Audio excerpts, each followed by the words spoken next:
शिवम त्यागी, ये कहा जा रहा है, एक नैरेटिव सेट किया जा रहा है कि माहौल ऐसा है कि आप गर्दन पर तलवार रख रहे हैं, माहौल ऐसा है कि इसके बाद सिविल वॉर के हालात हो जाएंगे। मैं एक ही चीज कहना चाहता हूं राकेश जी कि किसकी गर्दन पर तलवार रखी जा रही है, किसको क्यों दिक्कत है, किसको क्यों डरना है, किसको क्यों कुछ करना है, क्यों इतनी परेशानी है। आदरणीय गृह मंत्री जी से एक सवाल, आपके जो ग्रुप एडिटर हैं नाविका जी, एडिटर इन चीफ है नाविका जी, उन्होंने पूछा था कि भाई ये कहा जा रहा है कि मस्जिदें जो है हमारी ले लेंगे। उन्होंने कहा, आदरणीय गृह मंत्री जी अमित शाह जी ने कहा कि ये कोई रेट्रोस्पेक्टिव बिल नहीं है, पीछे कुछ हुआ है उस पर नहीं है, आगे जो होने वाला है उस पर कैसे ले लेंगे आपकी मस्जिदें। कोई तुक है क्या इस बात की, कोई तर्क है क्या। और उन्होंने उसके साथ साथ एक चीज और कही, उन्होंने कहा कि 2013 में लाए थे आप ऐसा रेट्रोस्पेक्टिव बिल जहां पर आपने वक्फ को इतनी असीमित शक्तियां दे दी जिसकी कोई हद नहीं। अब मैं एग्जांपल देना चाहता हूं, वक्फ में 2013 में जब इन्होंने अमेंड किया तो सेक्शन 83 के तहत बार ज्यूरिसडिक्शन जो सिविल कोर्ट्स की होती है उसको खत्म कर दिया कि वहां पर जो स्पेसिफिक मैटर्स हैं उसके वक्फ के, वहां पर कोर्ट में जा ही नहीं सकते।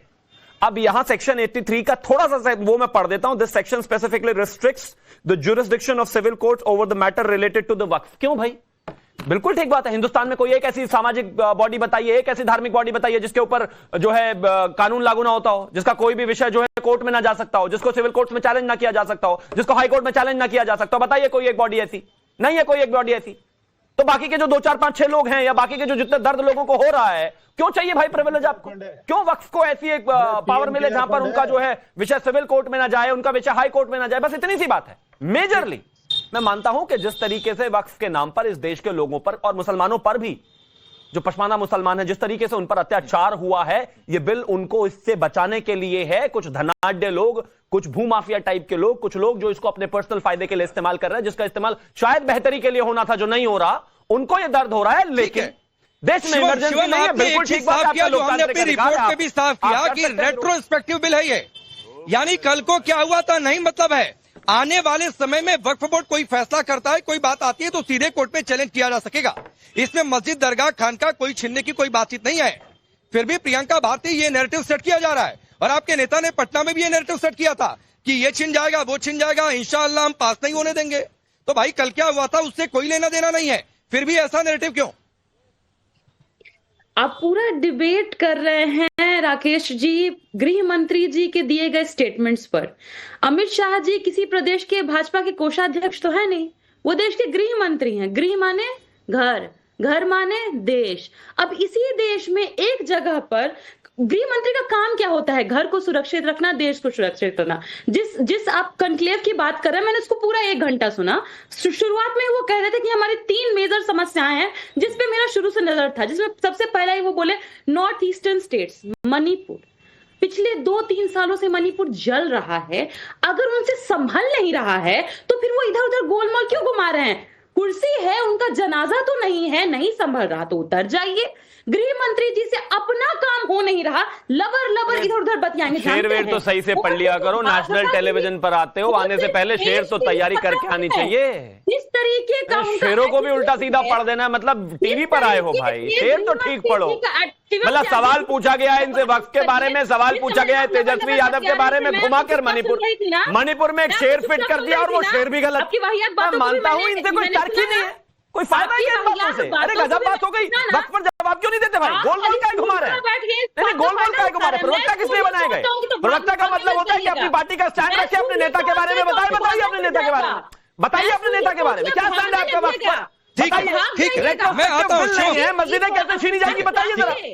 यहाँ आकर कुछ भी उल्टे सीधे शेर बता देंगे, सुना देंगे, कोई तर्क है नहीं, कुछ अता न पता न सता और बन गए प्रवक्ता, कैसे चलेगा? मैं आता हूँ बीच में, मैं आता हूँ बीच में, मैं आता हूँ बीच में। 1 मिनट, अरे मैं आ रहा हूँ बीच में, मैं आ रहा हूँ शिवम, 1 मिनट, मैं आ रहा हूँ बीच में। प्रियंका भारती आपको मैं दोबारा समय दे रहा हूँ। मुझे 10 सेकंड बात, प्रियंका भारती मैं आपको दोबारा समय दे रहा हूँ। राकेश जी मैं सिर्फ एक चीज पूछना चाह रहा हूँ। अच्छा चलिए 10 सेकंड और बोलिए। प्रियंका भारती आपको आपसे मैं समय दूंगा, समय दूंगा। बिल अगर रेट्रोस्पेक्टिव नहीं है तो मस्जिदें कैसे छीनी जाएंगी, ये कहा तेजस्वी यादव ने। उनकी प्रवक्ता बताए कैसे छीनी जाएंगी, सीधा सवाल है भाई। इधर उधर दुनिया भर की बातें कर रहे हैं। ठीक है, अब रुक जाइए शिवम, रुक जाइए, आपके 10 मिनट पूरे हुए। शिवम भाई आपके 10 मिनट पूरे हुए। प्रियंका जी सुनिए, मैं हाँ रुक जाइए प्लीज, सवाल नहीं सिखाइए।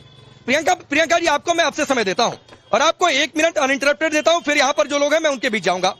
देखिए, एक तो मणिपुर पर चर्चा नहीं चल रही है, दूसरी बात है दूसरी बात है, प्रियंका जी नहीं है क्या? प्रियंका जी को दोबारा जोड़िए, उनसे बोलिए उनको फिर से समय मिलेगा, उनको फिर से समय मिलेगा। लेकिन जगदीश भाई, एक बात है कि भाई ये सरकार ने जो कहा उसी पर हम चर्चा करेंगे, और सरकार कह रही है कि रेट्रोस्पेक्टिव बिल नहीं है। कल क्या हुआ उससे कोई मतलब नहीं है, आने वाले समय में जो होगा उसको देखा जाएगा। कोई वक्फ का मसला आता है, कोर्ट में जाएगा, तो भाई इससे कुछ भी छीनने की बात कैसे है? मतलब आप लोग भ्रम फैला रहे हैं।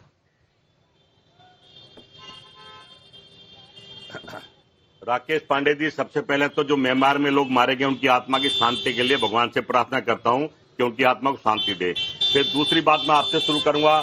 आपको मैंने 2 बार डिबेट में देखा, मेरठ से बोल रहे थे, आज नागपुर से बोल रहे हैं, आप जनता के बीच से बोल रहे हैं, और आपको पता कि जनता का मूड कैसा, कहने की जरूरत नहीं है। आपने पहले आदमी को सुना, उसने बता दिया। कहीं ना कहीं एक सवाल उठता है कि जनता सरकार के लिए है कि सरकार जनता के लिए है।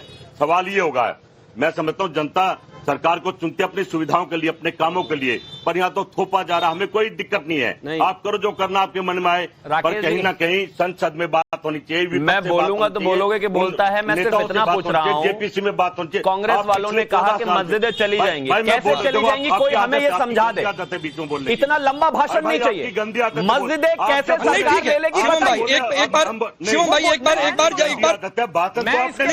रुकिए, ठीक है, हमने सुना। नहीं ठीक है, आपने दिया, हमने सुना, हमें ठीक है, हाँ रुक जाइए प्लीज, एक बार ओपनिंग रिमार्क हो जाए सबकी, एक बार रुकिए प्लीज। आपके गृह मंत्री को बहुत शौक है, आपके गृह मंत्री को बहुत शौक है इंटरव्यू देने का। मैं चैलेंज और दाव से कहूँ, एक इंटरव्यू रवीश कुमार को दे दो, पतलून गिल्ली हो जाएगी, पता लग जाएगा। अरे नौकरी नहीं बची उस आदमी की, क्यों देते यूट्यूब को इंटरव्यू? भाई ये फिर वही बात है। नहीं जगदीश जी, ये बात गलत है। कौन किसको इंटरव्यू देगा, किसकी पतलून गीली हो रही है, ये देखने के लिए नहीं बुलाया। तो इस तरीके की बातें मत करिए, फिर शिवम बीच में आ जाएंगे तो आपको दिक्कत हो जाएगी। गृह मंत्री क्या करें, बस ये प्रायोजित कार्यक्रम मत करिए, ये प्रायोजित जबरदस्ती यूट्यूबर को पत्रकार मत बनाइए कि उसको इंटरव्यू दे दे। हद्दी हो गई।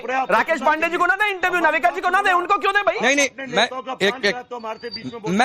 मैं एक मिनट शिवम, मैं क्लियर कर रहा हूं, मैं किसी व्यक्ति विशेष पर चर्चा नहीं कर रहा हूं। जगदीश जी सुनिए, मैं किसी व्यक्ति विशेष पर चर्चा नहीं कर रहा हूं। और एक बात सुनिए, यहां पर ना पब्लिक के बीच खड़ा होकर कुछ भी प्रायोजित नहीं होता है। तो ये अपना एजेंडा अपने घर रखकर आया करिए मेरे सामने, मैं आपको पहले बता दे रहा हूं। एकदम अपने घर रखकर आया करिए, मैं आपको पहले बता दे रहा हूं। और अपना एजेंडा चलाना हो तो सर सड़क पर चलाया करिए, मैं लोगों के बीच जा रहा हूं। अब रुक जाइए भाई, अब रुकिए, हाँ ठीक है, रुकिए सुनवाया आपने, सुन लीजिए मेरी अरे सुनिए, ये आपकी भाषा में होगा, पब्लिक के बीच व्यू सुनने के लिए आते हैं, इसको लताड़ना आपकी भाषा में कहा जाता होगा। और अगर आपको लताड़ना दिख रहा है तो आपको बड़ा 0 देकर 99 पर रोककर पब्लिक क्या कर रही थी? पूजा अर्चना कर रही थी क्या? पूजा अर्चना कर रही थी। पिछले कितने सालों से सत्ता से आप आ रहे हैं, मतलब पब्लिक आपको लताड़ रही है जगदीश जी, और पब्लिक इसको लताड़ना कहता है। तो रुक जाइए, चलिए अब हाँ रुक जाइए, आपकी परिभाषा अपने पास रखे रहिए। अब रुक जाइए, हाँ ठीक है भाई, आपकी भाषा में ये लताड़ना है तो सर लताड़ना ठीक है। आपको इतने देर तक सत्ता से बाहर रखकर, आपको इतने दूर तक सत्ता से बाहर रखकर पब्लिक आपकी पूजा नहीं कर रही है, तो सर लताड़ना उसको कहते हैं। पत्रकार